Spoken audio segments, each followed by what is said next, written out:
नमस्कार साथियों, स्वागत है आप सभी का study and grow YouTube platform पर।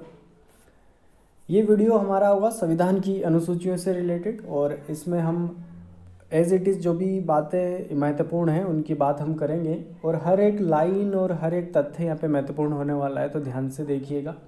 तो संविधान की अनुसूचियों की बात करें तो अभी संविधान में वर्तमान में 12 अनुसूचियाँ हैं। कितनी अनुसूचियाँ हैं? 12 अनुसूचियाँ, और हर एक अनुसूची का एक अपना महत्व है। सबसे पहले देखेंगे प्रथम अनुसूची को।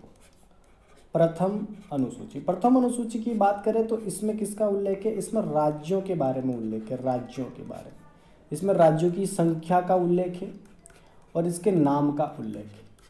अभी वर्तमान में बात करें तो हमें पता ही है कि जो भारत एक संघ है, ये संघ किन से मिलकर बना हुआ है? राज्यों से मिलकर बना हुआ है। और वर्तमान स्थिति में देखिए तो 28 राज्य हैं।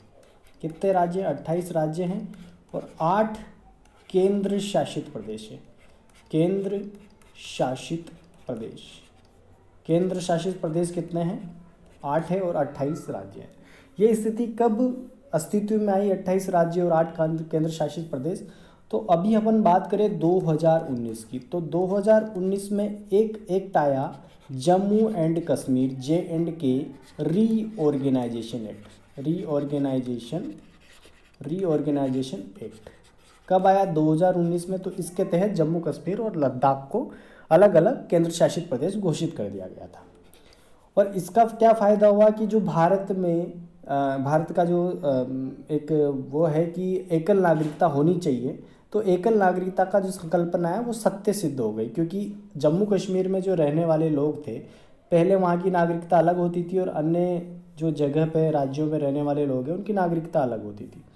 जो अदर स्टेट के लोग हैं, अदर राज्य के लोग हैं, वो जम्मू कश्मीर में लैंड एक्वायर नहीं कर सकते थे, वहाँ पर ज़मीन नहीं ले सकते थे। तो इस तरह से जब ये Jammu and Kashmir reorganisation act आया, जिसके तहत जम्मू कश्मीर और लद्दाख को अलग अलग केंद्र शासित प्रदेश घोषित किया गया, तो उसके बाद से एकल नागरिकता की संकल्पना सिद्ध हो गई कि पूरे भारत में अब एकल नागरिकता है और जम्मू कश्मीर वाला जो क्षेत्र है उसको भी अलग राज्यों या केंद्र शासित प्रदेश की तरह ट्रीट किया जाना चाहिए। तो जम्मू कश्मीर को अलग केंद्र शासित प्रदेश घोषित कर दिया गया। और ये कब की बात आती है? 31 अक्टूबर 2019, जब सरदार वल्लभ भाई पटेल की जयंती है इस दिन। और उन्हीं के इसके पीछे भी कारण है कि उन्हीं के जो जयंती है उसके दिन ये एक्ट क्यों लाया गया। तो ये इसलिए हुआ कि इनको अब 31 अक्टूबर 2019 को जब अलग अलग केंद्र शासित प्रदेश क्यों घोषित किया, ये भी क्वेश्चन आता है। तो वो इसलिए किया गया क्योंकि जो भारत की जब आज़ादी हुई थी, आज़ादी की बात हम करें तो आज़ादी के टाइम पे क्या था कि भारत में जो उस समय जो स्थिति थी, उस समय 14 राज्य हुआ करते थे और 5 संघ शासित प्रदेश, 5 संघ शासित प्रदेश हुआ करते थे। कब की बात हम कर रहे हैं? आज़ादी के समय। अब कुछ राजे रजवाड़े थे जिनकी जो अपना स्वतंत्र अस्तित्व चाहते थे भारत में, कि हमें अलग ही स्वतंत्र रखा जाए, हम ना पाकिस्तान का हिस्सा चाहते, पाकिस्तान में रहना चाहते हैं, ना भारत में रहना चाहते हैं। तो वो भारत में भी आने को तैयार नहीं थे। कुछ ऐसे थे जो पाकिस्तान जाना चाहते थे। तो सरदार वल्लभ भाई पटेल जो लौह पुरुष है, सरदार वल्लभ भाई पटेल,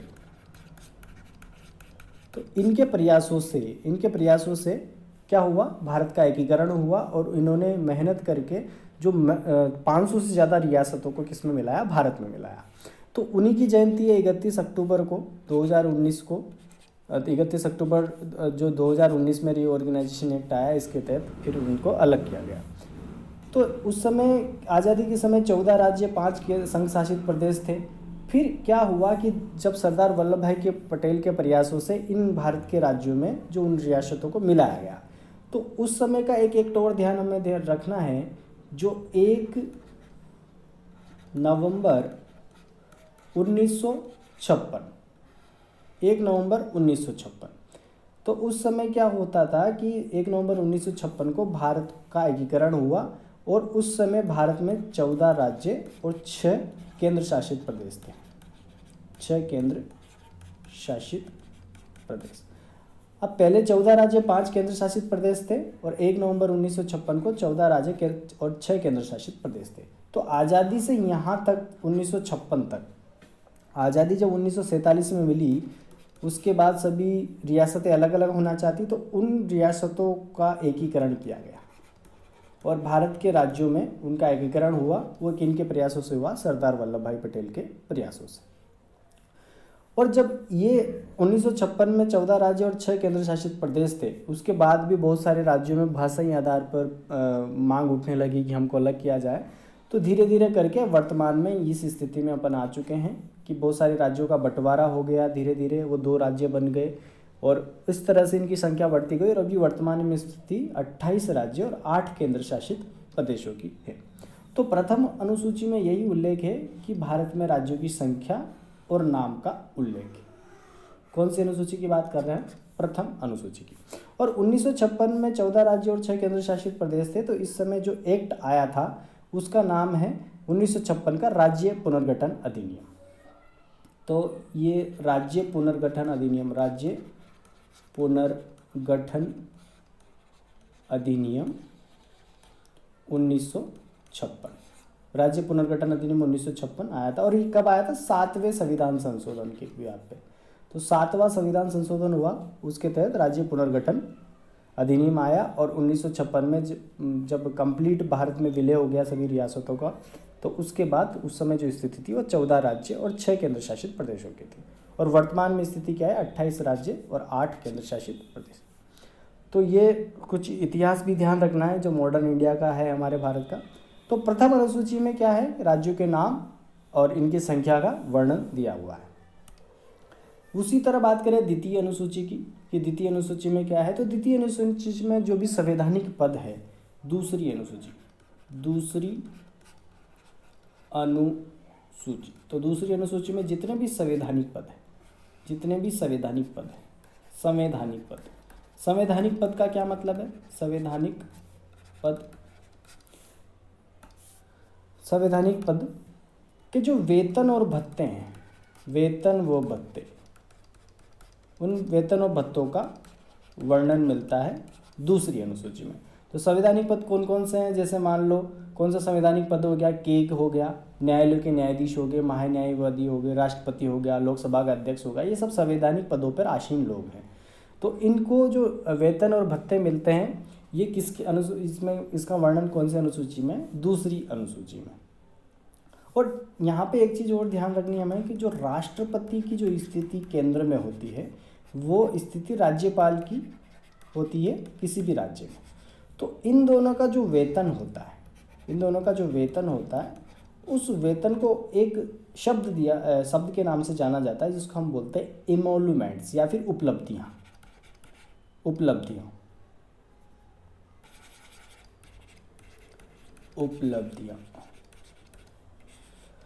तो राष्ट्रपति और राज्यपाल का जो वेतन है उसको हम उपलब्धियां कहते हैं। राष्ट्रपति और राज्यपाल के वेतन को हम क्या बोलते हैं? उपलब्धियां बोलते हैं। और इन दोनों का जो वेतन होता है, वो भारत की संचित निधि से जाता है।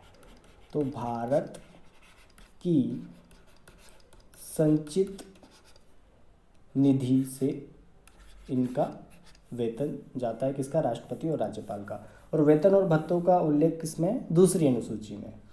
किन किन के वेतन भत्ते हो सकते हैं? जो संवैधानिक पदों पर आसीन लोग हैं, जैसे राष्ट्रपति, उपराष्ट्रपति, प्रधानमंत्री, राज्यपाल, न्यायालय के न्यायाधीश हो गए, प्रशासक हो गया। तो इन सब के क्या है कि जो वेतन और भत्तों का उल्लेख है दूसरी अनुसूची में दिया गया। अब बात करें तीसरी अनुसूची की, तो तीसरी अनुसूची में किसका उल्लेख है? तीसरी अनुसूची, तो हमने 2 अनुसूचियों को देखा। पहली अनुसूची में राज्यों का उल्लेख है और दूसरी अनुसूची में जो संवैधानिक पदों पर जो लोग हैं उनके वेतनों का उल्लेख है। तीसरी अनुसूची में उल्लेख है शपथ का। जो भी संवैधानिक पदों पर जो भी आसीन लोग हैं उनको शपथ दिलाई जाती है, तो उस शपथ का उल्लेख है तीसरी अनुसूची में। जिसे संसद के सदस्यों को शपथ, राज्य के मंत्रियों को शपथ, विधानमंडल के सदस्यों को शपथ, न्यायालय के न्यायाधीशों को शपथ, तो इन सब की शपथ का उल्लेख है तीसरी अनुसूची में। और हमें यहाँ पर एक चीज़ ध्यान रखनी है कि राष्ट्रपति और राज्यपाल की शपथ का प्रारूप तीसरी अनुसूची में नहीं है। तो इसको एक नोट डाल के लिखने का कि राष्ट्रपति राष्ट्रपति वो राज्यपाल की शपथ का प्रारूप तीसरी अनुसूची में नहीं, तीसरी अनुसूची में नहीं है। तो दो नाम हमें ध्यान रखना है कि राष्ट्रपति और राज्यपाल की शपथ का प्रारूप तीसरी अनुसूची में नहीं है। बाकी जितने भी संवैधानिक पद पर आसीन लोग हैं उनका शपथ का प्रारूप तीसरी अनुसूची में उल्लेखित है। अब अगर हम बात करें राष्ट्रपति और राज्यपाल की, तो राष्ट्रपति को जो शपथ दिलाई जाती है, राष्ट्रपति को जो शपथ दिलाई जाती है उसका उल्लेख 60 अनुच्छेद में, अनुच्छेद नंबर 60 के तहत। और राज्यपाल की जो शपथ का प्रावधान है वो 159वें अनुच्छेद 159 अनुच्छेद। इसको याद रखने का क्या तरीका है? इसको याद रखने का एक सिंपल सा तरीका है कि हम यहाँ पर 160 में 100 जोड़ दें। कितने जोड़ दें? 100। राष्ट्रपति केंद्र में है, राज्यपाल राज्य में है, दोनों एक समान स्थिति में अपन को लग रहे हैं। तो इसमें क्या है कि अपन 60 में 100 जोड़ दें तो कितना आ जाता है? 160। और राज्यपाल की शक्तियाँ राष्ट्रपति से कम होती है तो उसमें 1 घटा दें, तो 100 जोड़ के 1 घटा दें मतलब 159। तो इस तरह से इसको दोनों को शपथ के प्रावधानों को याद किया जा सकता है कि राष्ट्रपति का उल्लेख 60वें अनुच्छेद में और राज्यपाल का 159 में। और उपराष्ट्रपति की बात करें, उपराष्ट्रपति, तो उपराष्ट्रपति की जो शपथ का प्रावधान है वो अनुच्छेद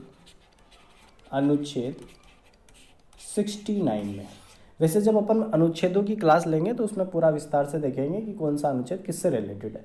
पर अगर अपन तीसरी अनुसूची पढ़ रहे हैं जिसमें राष्ट्रपति और राज्यपाल की बात आई, तो यहाँ पे मैंने बताया कि 60वें और 159 अनुच्छेद को किस तरह से हम याद कर सकते हैं। तो तीसरी अनुसूची में किसका प्रावधान है हमको ध्यान रखना है कि जो शपथ का प्रावधान है वो तीसरी अनुसूची में, किसको छोड़ के? राष्ट्रपति और राज्यपाल को छोड़ के। अगली बात करते हैं चतुर्थ या चौथी अनुसूची की। चतुर्थ अनुसूची या fourth schedule of Indian constitution. तो फोर्थ शेड्यूल या चतुर्थ अनुसूची में किसका उल्लेख है? इसमें उल्लेख है कि राज्यसभा में जो सीटों का आवंटन होता है, तो एक हो गया राज्यसभा जो स्थायी सदन है जिसको हम काउंसिल ऑफ स्टेट्स भी बोलते हैं। तो राज्यसभा में किसी भी राज्य और केंद्र शासित जो प्रदेश है, संघ शासित प्रदेश,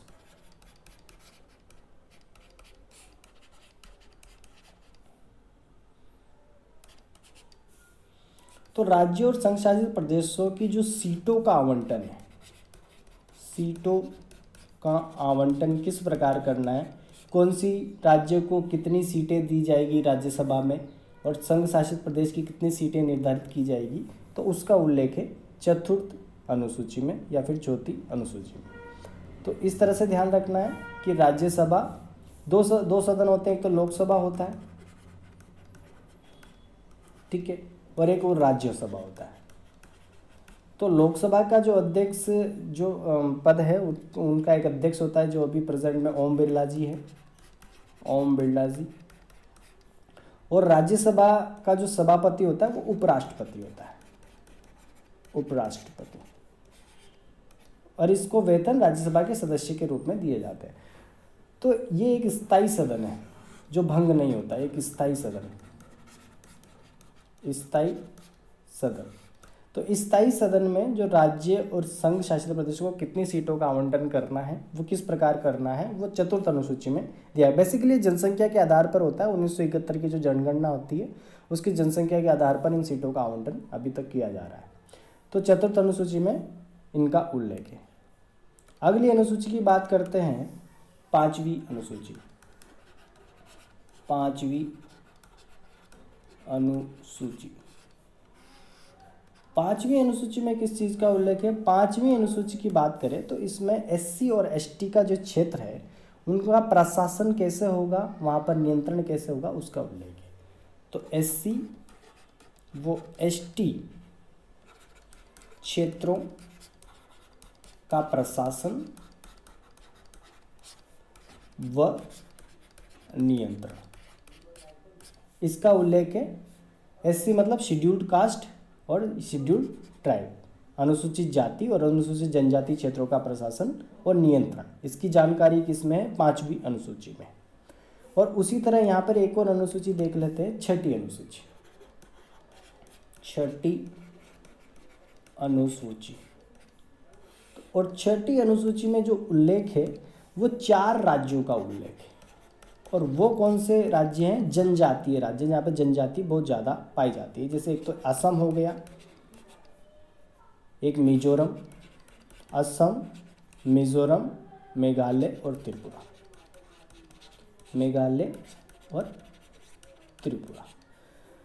तो ये दोनों अनुसूचियाँ प्रशासन से ही रिलेटेड है कि यहाँ पे प्रशासन किस तरह चलाना है। यहाँ पर कौन सी जनजातियाँ पाई जाती है?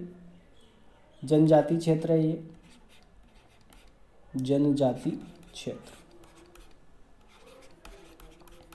तो यहाँ पर जो प्रशासन है वो किस प्रकार से चलाना है उसकी जानकारी 6ठी अनुसूची में दी हुई है। तो 5वीं अनुसूची में SC/ST क्षेत्रों का प्रशासन और 6ठी अनुसूची में जनजाति क्षेत्रों का प्रशासन किस तरह से चलेगा उसका वर्णन किया गया है। अब 6ठी अनुसूची में ये जो जनजाति क्षेत्र है यहाँ पर पंचायती राज अधिनियम लागू नहीं होते हैं। जो पंचायती राज अधिनियम है, पंचायती राज अधिनियम या पंचायती राज विस्तार अधिनियम, पंचायती राज विस्तार अधिनियम यहाँ पर लागू नहीं होते हैं, जबकि यहाँ इन क्षेत्रों पे पंचायती राज विस्तार अधिनियम लागू होते हैं। तो बेसिकली ये तो डिटेल की बात है कि पंचायती राज विस्तार अधिनियम क्यों लागू नहीं है, क्या किस किस प्रकार की यहाँ पर स्थिति है। पर हमें अनुसूचियाँ पढ़ रहे हैं तो अनुसूचियों में हमको ये जरूर ध्यान रखना है कि 5वीं अनुसूची में SC/ST का प्रशासन दिया हुआ है और 6ठी अनुसूची में 4 राज्यों के जनजाति क्षेत्रों में प्रशासन किस प्रकार काम करेगा वो दिया हुआ है। अगली बात करते हैं 7वीं अनुसूची की। 7वीं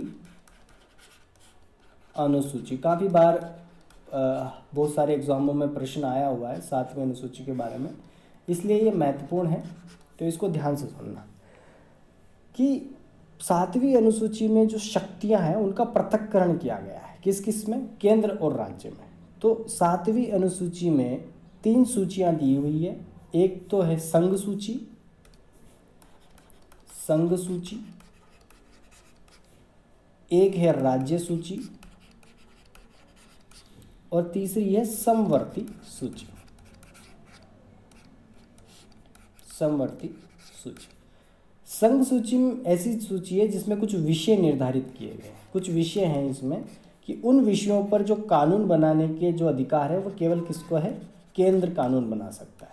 कौन कानून बना सकता है इसके विषय पर? केंद्र। राज्य सूची में जो विषय है उनमें राज्य सरकार कानून बना सकती है, राज्य कानून बना सकता है। और समवर्ती सूची में केंद्र प्लस राज्य दोनों मिलकर कानून बना सकते हैं।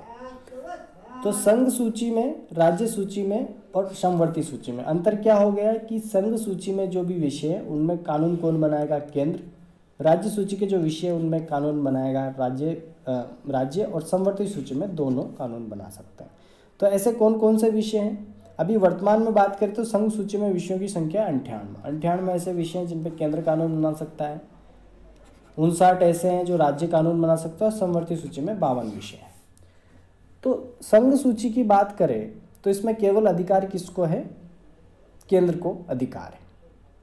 अब बहुत सारी चीज़ें ऐसे हैं कि जो पहले राज्य सूची में थी उनको बाद में समवर्ती सूची में डाल दिया गया। तो राज्य सूची में कौन कौन सी चीज़ें थी? जैसे शिक्षा हो गया, शिक्षा हो गया, वन्य जीव हो गए, नापतोल हो गया, नापतोल से संबंधित कानून। ठीक है, तो ये सब कानून किस प्रकार के विषय में थे? पहले ये सब राज्य सूची के विषय में थे। पर एक संविधान संशोधन आया, 42वां संविधान संशोधन, 42वां संविधान संशोधन 1976 में, तो इनको उठाकर किस में डाल दिया गया? समवर्ती सूची में। तो शिक्षा, वन्य जीवन का संरक्षण, नापतोल की पद्धतियाँ और न्याय प्रशासन, अधीनस्थ न्यायालय के न्याय प्रशासन, अधीनस्थ न्यायालय का न्याय प्रशासन। ये 5 विषयों को उठाकर राज्य सूची से किस में डाल दिया गया, समवर्ती सूची में। क्योंकि शिक्षा के अधिकार की बात करें तो इस पे केंद्र और राज्य दोनों कानून बना सकती है। अगर मान लो किसी राज्य में शिक्षा के लिए कानून सही नहीं है तो केंद्र उसकी जवाबदेही ले सकती है और उस कानून में परिवर्तन कर सकती है। वन की बात करें और वन्य जीवन की बात करें तो इनके जो संरक्षण है, इनके संरक्षण का जो कानून है ये भी किस में डाला गया है, समवर्ती सूची के विषय में डाला गया है।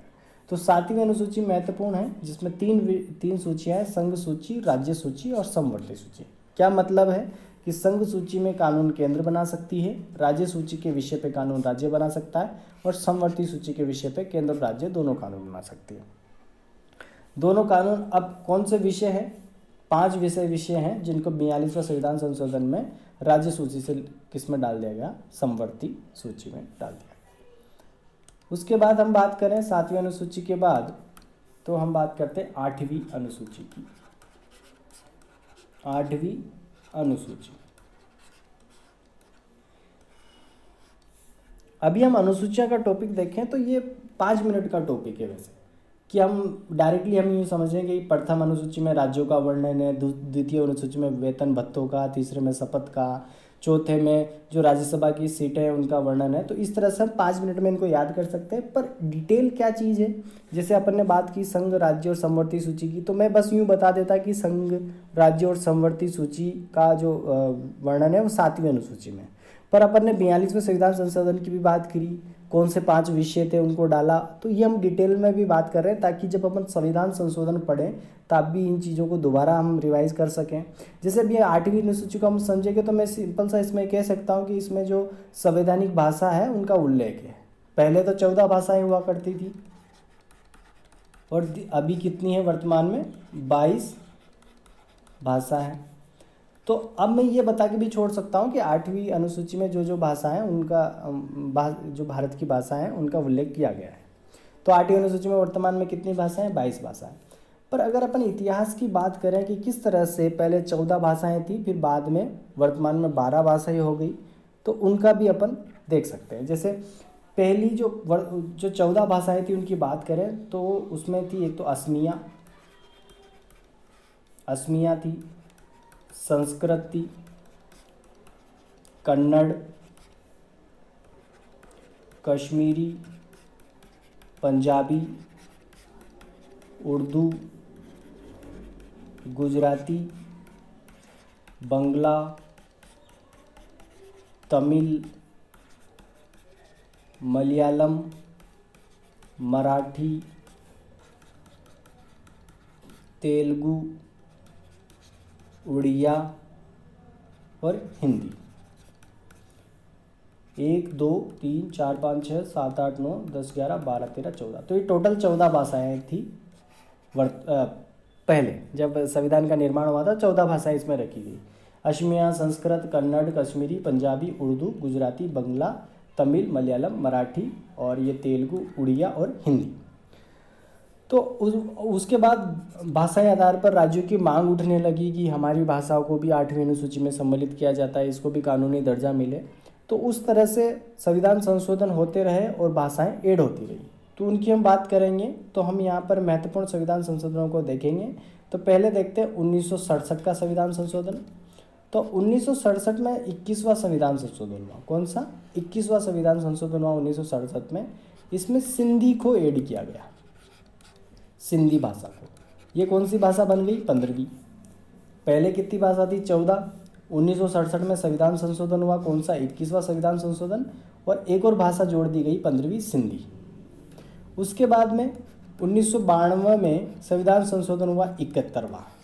1992 में कौन सा संविधान संशोधन हुआ? 71वां। इसमें 3 भाषाएं जोड़ी गई। उन तीनों भाषाओं को देखें तो पहली थी कोंकणी भाषा। कोंकणी भाषा कौन से संविधान संशोधन से जोड़ी गई? 71वां संविधान संशोधन 1992 के तहत। कोंकणी, मणिपुरी और नेपाली। कोंकणी, मणिपुरी मतलब 16, 17 और 18। तो 16वीं भाषा कोंकणी, 17वीं भाषा मणिपुरी और 18वीं भाषा नेपाली। तो इस तरह से 1992 तक कितनी भाषाएं होगी? 18 भाषाएं हो गई। उसके बाद 2003 की बात करें तो 2003 में 92वां संविधान संशोधन हुआ, 92वां संविधान संशोधन, ठीक है। तो इसमें कौन कौन सी भाषाएं जोड़ी गई? तो इसमें 4 भाषाएं और जोड़ी गई। 4 भाषाएं कौन कौन से जोड़ी गई? एक तो जोड़ी गई बोडो, एक होती है डोंगरी, मैथिली और संथाली। तो बोडो, डोगरी, मैथिली, संथाली मतलब 19, 20, 21 और 22। तो इस तरह से टोटल 22 भाषाएं हो गई 2003 के संविधान संशोधन के बाद, जो अभी वर्तमान में स्थिति भी यही है। तो 8वीं अनुसूची में ये भाषाओं का जुड़ाव कैसे हुआ है हमको ध्यान रखना है। तो ये पूरी चीज़ें याद करनी पड़ेगी अपन को कि 14 भाषाएं कौन कौन सी थी और अभी 22 भाषाएं। क्योंकि जब एग्ज़ाम में पूछता है कि मान लो पूछा कि डोंगरी जो भाषा है कौन से संविधान संशोधन के तहत जोड़ी गई, तो हमें ध्यान होना चाहिए कि 92वां संविधान संशोधन 2003 के तहत डोंगरी भाषा जोड़ी गई। या फिर कभी कभी इस तरह भी इसको याद कैसे कर सकते हैं, जैसे इसको ऐसे याद कर सकते हैं, BDMS। तो इसे याद रखो, BDMS, बोडो, डोगरी, मैथिली, संथाली। सबसे लास्ट में ये 4 भाषाएं जोड़ी गई थी। कब जोड़ी गई थी? 2003 में। तो यहाँ से प्रश्न ज़्यादा आता है, यहाँ से BDMS से ज़्यादा प्रश्न आता है कि बोडो, डोगरी, मैथिली, संथाली भाषाएं कौन से संविधान संशोधन के तहत जोड़ी गई। तो 8वीं अनुसूची में किसका उल्लेख है? भाषाओं का उल्लेख है, जिन भाषाओं को संवैधानिक दर्जा, जैसे राजस्थानी है तो उसका भी अभी वहाँ पर प्रयास चल रहा है कि राजस्थानी को भी इसमें शामिल किया जा सकता है। और भी राज्य जो इसके लिए प्रयास कर रहे हैं कि हमारी भाषाओं को भी संवैधानिक दर्जा मिले, इसको भी 8वीं अनुसूची में सम्मिलित करो। पर वो वाद विवाद चलता रहता है, पर धीरे धीरे क्या पता इसमें और भी भाषाएं बढ़ जाए। तो हमें ध्यान रखना है क्या कि 8वीं अनुसूची में वर्तमान में कितनी भाषाएं हैं? 22 भाषाएं थी, भाषाएं हैं, और पूर्व में 14 भाषाएं थी। बिल्कुल ठीक बात है। अगली अनुसूची को अपन देखते हैं, जो कि अपनी है 9वीं अनुसूची। 9वीं अनुसूची। तो 9वीं अनुसूची में कुछ कानूनों का उल्लेख है। वो कानून किससे है? जमींदार प्रणाली के उन्मूलन से और भू सुधार से। तो भू सुधार, भूमि सुधार व जमींदारी प्रणाली के उन्मूलन। पहले क्या होता था कि जमींदारी प्रथा होती थी, जमींदारी भूमि का मालिक होता था और उसके अंडर बहुत सारे लोग काम करते थे।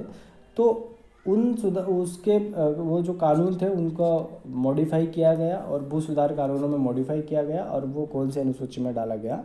9वीं अनुसूची में डाला गया। उसी तरह 10वीं अनुसूची में क्या है? 10वीं अनुसूची, 10वीं अनुसूची में दल बदल पर रोक लगा दी गई। दल बदल संबंधी प्रावधान, दल बदल संबंधी प्रावधान कौन से अनुसूची में? 10वीं अनुसूची में। दल बदल संबंधी प्रावधान का क्या मतलब है कि एक पार्टी है, पार्टी 1, और एक पार्टी है, पार्टी 2। तो पार्टी 1 के जो नेता है वो पार्टी 2 में सम्मिलित होना चाहते हैं, तो ये क्या करेंगे? अपना दल को बदल देंगे। तो 10वीं अनुसूची में दल बदल संबंधी उपबंधों का उल्लेख किया गया है। और दल बदल पर जो बात करें तो ये जो दल बदल पर रोक लगाई गई थी 1985 में। तो हमें तो ये ध्यान रखना है कि 10वीं अनुसूची में किसका उल्लेख है कि दल बदल संबंधी प्रावधान दिए गए हैं 10वीं अनुसूची में। जैसे 2003 में क्या है, इस पर बिल्कुल रोक लगा दी गई थी दल बदल पे, कि बिल्कुल भी दल बदल संभव नहीं है। 51वां संविधान संशोधन हुआ था। पहले क्या होता था कि 1/3 से कम दल बदल पर अमान्य घोषित कर दिया जाता था, पर 51वां संविधान संशोधन हुआ 2003 में, तो दल बदल पर पूर्णतः प्रतिबंध लगा दिया गया। तो इस तरह से 10वीं अनुसूची में किसके प्रावधान है? दल बदल संबंधी प्रावधान। उसके बाद 2 महत्वपूर्ण अनुसूचियां बचती है। एक तो 11वीं अनुसूची, 11वीं अनुसूची, और दूसरी है 12वीं अनुसूची। 12वीं अनुसूची। ये दोनों लगभग सिमिलर है तो इसको एक साथ पढ़ेंगे। 11वीं अनुसूची में किसका उल्लेख है? पंचायती राज का। पंचायती राज, पंचायती राज व्यवस्था। और 12वीं अनुसूची में किसका उल्लेख है? नगर पालिका या फिर नगर निगम संबंधी जो प्रावधान है वो, या फिर इसको नगर निकाय कह सकते हैं। नगर निकाय, नगर निकाय। तो 11वीं अनुसूची में किसका उल्लेख किया गया है? पंचायती राज। और पंचायती राज किसको बांधे रखता है? जो गांव वाले रूरल क्षेत्र है, गांव का जो क्षेत्र है उसको बांधे रखता है पंचायती राज व्यवस्था। और 12वीं अनुसूची में नगर निकाय है तो ये किसको बांधे रखता है? किसी भी शहरी क्षेत्र को बांधे रखता है, कस्बों को बांधे रखता है। इसमें भी 3 होते हैं। एक तो होती है नगर पालिका, सबसे छोटा क्षेत्र जो होता है इसके अंतर्गत नगर पालिका। उसके बाद नगर परिषद, और तीसरा स्तर होता है नगर निगम। नगर निगम। पंचायती राज व्यवस्था में भी 3 होते हैं स्तर। एक तो ग्राम पंचायत हो गई, ग्राम पंचायत। एक होती है पंचायत समिति, पंचायत समिति। और एक होती है जिला परिषद, जिला परिषद। ग्राम पंचायत, पंचायत समिति और जिला परिषद, ये पंचायती राज व्यवस्था के 3 अंग हैं। नगर निकाय के 3 अंग हैं, नगर पालिका, नगर परिषद और नगर निगम। और इनका उल्लेख 11वीं और 12वीं अनुसूची में दिया हुआ है। तो ये हमने सारी अनुसूचियाँ देखी। अच्छा, पंचायती राज व्यवस्था कौन से अधिनियम के तहत जोड़ी गई? तो ये 73वां संविधान संशोधन, 73वां संविधान संशोधन हुआ। कब हुआ? 1992। और ये 74वां संविधान संशोधन, 74th कॉन्स्टिट्यूशनल अमेंडमेंट, 74वां संविधान संशोधन जो हुआ 1992, उसके तहत ये नगर पंचायत और नगर पालिका वाले जो उपबंध है ये इसमें जोड़े गए 11वीं और 12वीं अनुसूची में।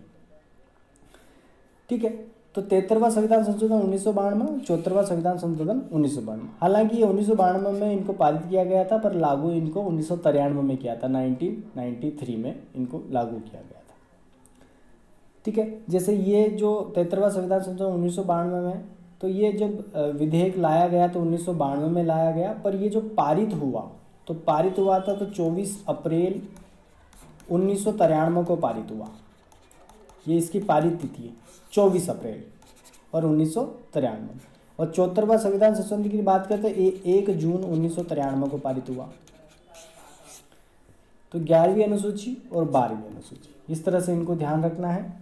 तो हमने मोटे मोटे तौर पर जितनी भी अनुसूचियाँ थी उनको, जिनको डिटेल से पढ़ना था उनको डिटेल से पढ़ा, और जो जो इसके महत्वपूर्ण तथ्य थे वो हमने देखे। तो एक बार में इसका निचोड़ देखते हैं अपन। प्रथम अनुसूची, द्वितीय, तृतीय, चतुर्थ, फिफ्थ, छठी, 7वीं, 8वीं, 9वीं, 10वीं, 11वीं और 12वीं। तो प्रथम अनुसूची की बात करें तो प्रथम अनुसूची में हमें ध्यान है कि किसका वर्णन मिलता है? राज्यों का वर्णन मिलता है, राज्य हो गए। उसके बाद दूसरी अनुसूची में जो संवैधानिक पद है उनका जो भत्ते हैं उनका वर्णन मिलता है, तो वेतन की बात आ गई। तीसरी अनुसूची की बात करें तो तीसरी अनुसूची में किनका वर्णन था? कि शपथ का उल्लेख था। किसकी शपथ का उल्लेख था? जो भी संवैधानिक पदों पर आसीन लोग हैं उनकी शपथों का उल्लेख था। राष्ट्रपति और राज्यपाल इसमें उल्लेखित नहीं है। फिर हमने राष्ट्रपति का अनुच्छेद भी देखा था कि 60वां अनुच्छेद, उसमें 100 जोड़ेंगे तो 159 जो राज्यपाल कहा जाता है, 100 जोड़ के 1 घटाएंगे तो 159। उसके बाद जो चतुर्थ अनुसूची है उसमें राज्यसभा में सीटों का आवंटन कैसे करना है उसका उल्लेख है। 5वीं अनुसूची की बात करें तो SC व ST के प्रशासन की बात की गई है। उसी तरह 6ठी अनुसूची में जो 4 राज्य हैं, जनजाति क्षेत्र जो हैं, वहाँ पर प्रशासन की बात की गई है। 8वीं अनुसूची, सॉरी 6ठी 7वीं अनुसूची में जो संघ सूची और राज्य सूची और समवर्ती सूची के विषय दिए गए हैं। एक तो संघ, एक राज्य और समवर्ती। संघ पे केवल केंद्र कानून बना सकती है, राज्य सूची के विषय पर राज्य और समवर्ती सूची पर दोनों। उसी तरह 8वीं अनुसूची में भाषाओं की बात करी गई, जो वर्तमान में 22 भाषाएं हैं। हमने देखा था कि BDMS जो 2003 के संविधान संशोधन के तहत जोड़ी गई, जो 92वां संविधान संशोधन, बोडो, डोगरी, मैथिली और संताली, इस तरह से इनको ध्यान रखना है। 9वीं जो अनुसूची है उसमें भू सुधार कानूनों का उल्लेख है, भू सुधार कानून इसमें दिए गए हैं, जमींदारी प्रथा का उन्मूलन है। 10वीं अनुसूची दल बदल से संबंधित है, दल बदल। 11वीं अनुसूची पंचायती राज, और ये है नगर निकाय से संबंधित। तो ये पूरा निचोड़ हो गया, इसको अपन 2 मिनट में भी समझ सकते थे कि इसमें क्या क्या चीज़ों का उल्लेख है। पर हमने देखा कि 8वीं अनुसूची में 14 से 22 भाषाएं कैसे हुई, ठीक है। पंचायती राज व्यवस्था कब अस्तित्व में आई, क्यों बनाया गया, क्योंकि गाँवों को संगठित किया जा सके।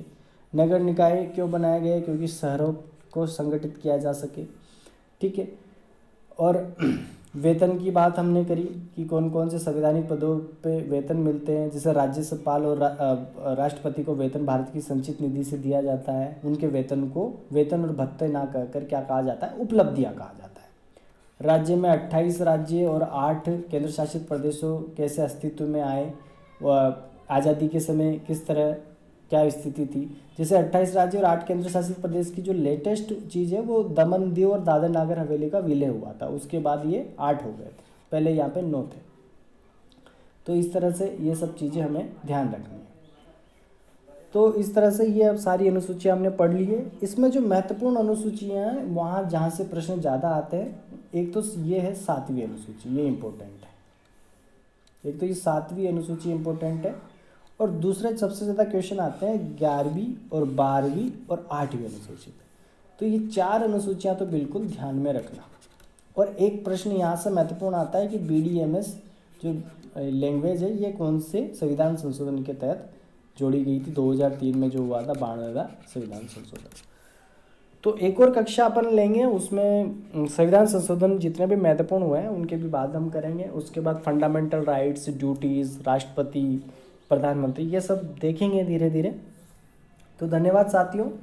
हम पूरे लेक्चर में कोई भी फालतू बात नहीं करते हैं, अपन केवल पढ़ाई से ही फोकस करते हैं, और हर एक लाइन जो अपन पढ़ते हैं वो एक महत्वपूर्ण है, एक क्वेश्चन है। तो इसको इस तरह से नोट्स बना सके तो नोट्स बना लेना, या फिर जो भी आपको सही लगे, क्योंकि मेरा मानना ये है कि जब अपन पढ़ते हैं ना तो उस पढ़ाई को लिख लिख के याद करते हैं तो ज़्यादा याद होता है। जब भी कोई एग्ज़ाम आए तो एक रफ़ कॉपी ले लो और रफ़ नोटबुक में लिखते रहो लिखते रहो लिखते रहो। फेयर नोट्स बनाने का इतना मतलब नहीं होता जितना अपन रफ, क्योंकि सब कंटेंट यूट्यूब पे अवेलेबल है। आप कुछ भी खोजोगे तो यूट्यूब पे भरमार है कोई भी कंटेंट की, हर जगह पे आपको नॉलेज मिल जाएगी। पर आप रफ कॉपी में बार बार लिखोगे ना कि जैसे 8वीं अनुसूची 14 भाषाएं, 22 भाषाएं, कौन कौन से 3 संविधान संशोधन फटाफट याद किए, तो वो चीज़ें ज़्यादा देर तक याद रहती है जब अपन हाथ से लिखते हैं। तो धन्यवाद साथियों। ये था अनुसूची से रिलेटेड टॉपिक। आगे भी अपन और भी चीज़ें इसमें लाएंगे और भी चीज़ें पढ़ेंगे। धन्यवाद।